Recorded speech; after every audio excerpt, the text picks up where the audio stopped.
ओम जय श्री हरि विष्णु। नमस्कार दोस्तों, आपके अपने चैनल प्योरिटी ऑफ लाइफ में मैं नीलम शुक्ला आपका बहुत बहुत स्वागत करती हूँ। दोस्तों 6 अक्टूबर 2022 गुरुवार के दिन पापांकुशा एकादशी का व्रत रखा जाएगा और इस एकादशी के व्रत के नियम और पूजा विधि के बारे में मैं आपको जानकारी पहले ही चैनल पर अपलोड कर चुकी हूँ। तो अगर आपने वो वीडियो अभी तक नहीं देखा है तो ज़रूर उसे देख लीजिए, उससे आपको व्रत करने में, व्रत के नियम पालन करने में आसानी होगी।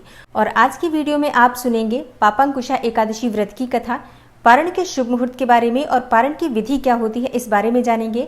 और कई भक्तों का एकादशी के पारण वाले दिन मतलब 7 अक्टूबर को शुक्रवार का व्रत होता है या फिर प्रदोष का व्रत होता है, तो उन्हें पारण एकादशी का किस प्रकार से करना चाहिए जिससे कि दोनों व्रत का संपूर्ण फल उन्हें प्राप्त हो। तो आज की वीडियो में ये संपूर्ण जानकारी आपको शेयर करने वाली हूँ, तो वीडियो को पूरा ज़रूर देखिए। और अगर आपको आज की वीडियो अच्छी लगे तो इसे लाइक भी ज़रूर कीजिए और शेयर भी ज़रूर कीजिए फैमिली फ्रेंड्स के साथ। चैनल पर पहली बार आए हैं, अभी तक आपने चैनल को सब्सक्राइब नहीं किया है, तो आज की वीडियो अगर आपको अच्छी लगे तो चैनल को सब्सक्राइब ज़रूर कर लीजिए और बेल बटन को भी प्रेस कर लीजिए। तो इससे ये होगा कि इस चैनल पर जो नई वीडियो अपलोड होंगी उनकी नोटिफिकेशन आपको सही समय पर प्राप्त होगी। और कथा का श्रवण करने से पहले पापांकुशा एकादशी के शुभ मुहूर्त के बारे में बात करते हैं। एकादशी की तिथि प्रारंभ हो रही है 5 अक्टूबर को दोपहर 12 बजे और एकादशी की तिथि समाप्त होगी 6 अक्टूबर को सुबह 9:40 पर। एकादशी का व्रत हम 6 अक्टूबर को धारण कर रहे हैं और द्वादशी तिथि प्रारंभ हो रही है 6 अक्टूबर को सुबह 9:40 पर। द्वादशी तिथि समाप्त होगी 7 अक्टूबर को सुबह 7:26 पर। और एकादशी व्रत का पारण हमेशा द्वादशी तिथि में ही किया जाता है। द्वादशी तिथि बीतने के बाद एकादशी व्रत का पारण करना पाप के समान माना गया है।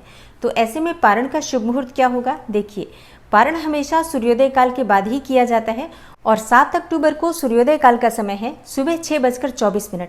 तो पारण का शुभ मुहूर्त होगा सुबह 6:24 से सुबह 7:25 तक। इसी शुभ मुहूर्त में आपको अपना व्रत खोल लेना चाहिए, व्रत का पारण कर लेना चाहिए। सुबह जल्दी उठकर स्नान इत्यादि से निवृत्त होकर सबसे पहले भगवान सूर्यदेव को जल अर्पित कीजिए।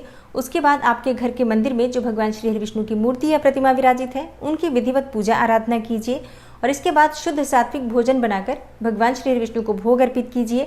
गाय के निमित्त भोजन निकालिए।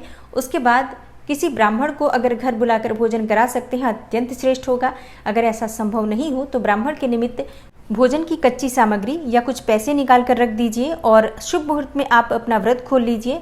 दान की सामग्री या पैसे आप बाद में भी भिजवा सकते हैं, जैसे कि व्रत खोलने के बाद 7 अक्टूबर की शाम होने से पहले दान की जो भी सामग्री है या पैसे हैं वो आप किसी मंदिर में किसी पुजारी को या किसी ब्राह्मण को दान जरूर कर दीजिए। और जिन भक्तों का प्रदोष का व्रत है या शुक्रवार का व्रत है तो उन्हें पारण किस प्रकार से करना चाहिए, देखिए। सुबह आप जब भगवान श्री हरि विष्णु की पूजा आराधना करते हैं द्वादशी तिथि के दिन, तो जो पारण का शुभ मुहूर्त मैंने आपको बताया है उसी शुभ मुहूर्त में आपको अपना व्रत खोलना है। तो भगवान श्री हरि विष्णु की पूजा करने के बाद जो अभिषेक किया हुआ जल होता है, मतलब जो चरणामृत होता है भगवान श्री हरि विष्णु का, आप उसे अपने दाहिने हाथ में थोड़ा सा रख लीजिए। थोड़े से तुलसी के पत्ते तोड़कर रख लीजिए और इसी के द्वारा आप अपना व्रत खोल सकते हैं, मतलब इसे पी लीजिए और इसी से अपना व्रत खोल सकते हैं। और भगवान श्री हरि विष्णु का चरणामृत ना हो तो ऐसे में आप गंगा जल का भी प्रयोग कर सकते हैं या पंचामृत का प्रयोग भी कर सकते हैं, लेकिन तुलसी पत्ता जरूर होना चाहिए, तभी आपका व्रत संपूर्ण माना जाएगा। और अब आपका एकादशी का व्रत पूरा हो गया, तो अब आप चाहें तो दूसरे व्रत का संकल्प लेकर दूसरा व्रत विधि विधान से कर सकते हैं। और अब भगवान श्री हरि विष्णु का मन में ध्यान कीजिए। कमेंट बॉक्स में भी भगवान श्री हरि विष्णु के नाम का जयकारा जरूर लगाइए, ओम नमो भगवते वासुदेवाय जरूर लिखिए। इसके बाद पूरे भक्तिभाव से पीताम्बरधारी भगवान श्री हरि विष्णु का अपने मन में स्मरण करके कथा का श्रवण करते हैं। युधिष्ठिर ने आदरपूर्वक श्री कृष्ण भगवान को नमन करके कहा, हे जनार्दन, आश्विन मास की शुक्ल पक्ष की एकादशी का क्या नाम है? अब आप कृपा करके इसके व्रत की विधि और उसका फल कहिए। भगवान श्री कृष्ण ने कहा, हे युधिष्ठिर, समस्त पापों को नाश करने वाली इस एकादशी का नाम पापांकुशा एकादशी है। इस दिन मनुष्य को विधि पूर्वक भगवान पद्मनाभ की पूजा करनी चाहिए। यह एकादशी मनुष्य को मनोवांछित फल देकर स्वर्ग प्राप्त कराने वाली है। मनुष्य को बहुत दिनों तक कठोर तपस्या करने से जो फल मिलता है वह फल भगवान गरुड़ ध्वज को नमस्कार करने मात्र से प्राप्त हो जाता है। जो मनुष्य अज्ञानतावश अनेक पाप करते हैं परंतु नित्य हरि को नमस्कार करते हैं वे नरक में नहीं जाते। भगवान विष्णु के नाम के कीर्तन मात्र से ही संसार के सब तीर्थों के पुण्य का फल मिल जाता है। जो मनुष्य भक्त वत्सल भगवान विष्णु की शरण में जाते हैं उनको कभी भी यम यातना नहीं भोगनी पड़ती। जो मनुष्य वैष्णव होकर शिव की और शैव होकर विष्णु की निंदा करते हैं ऐसे मनुष्य अवश्य ही नरकवासी होते हैं। सहस्त्रों वाजपेय और अश्वमेध यज्ञों से जो फल प्राप्त होता है वह एकादशी व्रत के 16वें भाग के बराबर भी नहीं होता। संसार में एकादशी व्रत के बराबर कोई भी पुण्य नहीं है, परंतु इस पापांकुशा एकादशी के समान पवित्र तो तीनों ही लोकों में कुछ भी नहीं है। जब तक मनुष्य पद्मनाभ की एकादशी का व्रत नहीं करते तब तक ही उनकी देह में पाप वास करते हैं। यह एकादशी स्वर्ग, मोक्ष, आरोग्यता, सुंदर स्त्री तथा अन्न और धन देने वाली होती है। इस एकादशी व्रत के बराबर गंगा, गया, काशी, कुरुक्षेत्र और पुष्कर भी पुण्यवान नहीं है। इस एकादशी का व्रत और जागरण करने से मनुष्य को विष्णुपद की प्राप्ति होती है। हे राजेंद्र, इस व्रत के करने वाले 10 पीढ़ी मातृपक्ष, 10 पीढ़ी पितृपक्ष, 10 पीढ़ी स्त्री पक्ष और 10 पीढ़ी मित्र पक्ष का भी उद्धार कर देते हैं।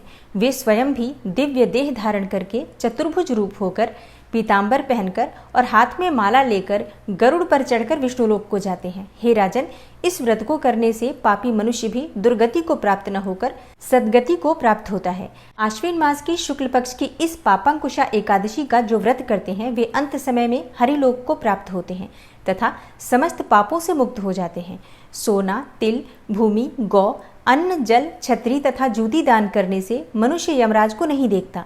जो मनुष्य पुण्य कर्म और एकादशियों के व्रत किए बिना जीवन के दिन व्यतीत करता है वह लुहार की भट्टी की तरह श्वास लेता हुआ भी निर्जीव के समान ही है। निर्धन मनुष्यों को भी अपनी शक्ति के अनुसार दान करना चाहिए तथा धन वालों को सरोवर, बाग, धर्मशाला, गौसदन अर्थात गौशाला, मकान आदि बनवाकर दान करना चाहिए। ऐसे मनुष्यों को यम का द्वार नहीं देखना पड़ता तथा संसार में दीर्घायु होकर धनाढ्य, कुलीन और रोग रहित रहते हैं। सारांश यह है कि धर्म से सद्गति तथा अधर्म से दुर्गति प्राप्त होती है, इसमें कोई संदेह नहीं है। भगवान श्री कृष्ण ने युधिष्ठिर से कहा, हे राजन, आपने जो भी मुझसे पूछा वह सब मैंने आपको कह सुनाया और अब मैं तुमसे पापांकुशा एकादशी की पौराणिक कथा कहता हूँ, उसे भी ध्यान देकर सुनो। प्राचीन समय में विंध्य पर्वत पर क्रोधन नाम का एक बहेलिया रहता था। वह बहुत ही क्रूर स्वभाव का था। उसका सारा जीवन हिंसा, लूटपाट, मद्यपान और गलत संगति, पाप कर्मों में ही व्यतीत हुआ था। जब अंत समय में यमराज के दूत बहेलिये को लेने आए और यमदूत ने बहेलिये से कहा कि कल तुम्हारे जीवन का अंतिम दिन है, कल हम तुम्हें ले जाएंगे। यह बात सुनकर बहेलिया बहुत भयभीत हो गया और महर्षि अंगिरा के आश्रम में पहुंचा और महर्षि अंगिरा के चरणों में गिरकर प्रार्थना करने लगा।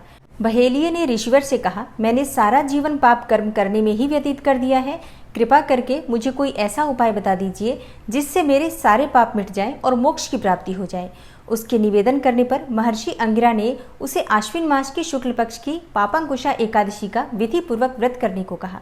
महर्षि अंगिरा के कहे अनुसार उस बहेलिये ने यह व्रत किया और किए गए सारे पापों से छुटकारा पा लिया और इस व्रत और पूजन के बल से भगवान श्री हरि विष्णु की कृपा से वह विष्णुलोक को गया। और जब यमराज के यमदूत ने इस चमत्कार को देखा तो वह बहेलिये को लिए बिना ही यमलोक वापस लौट गए।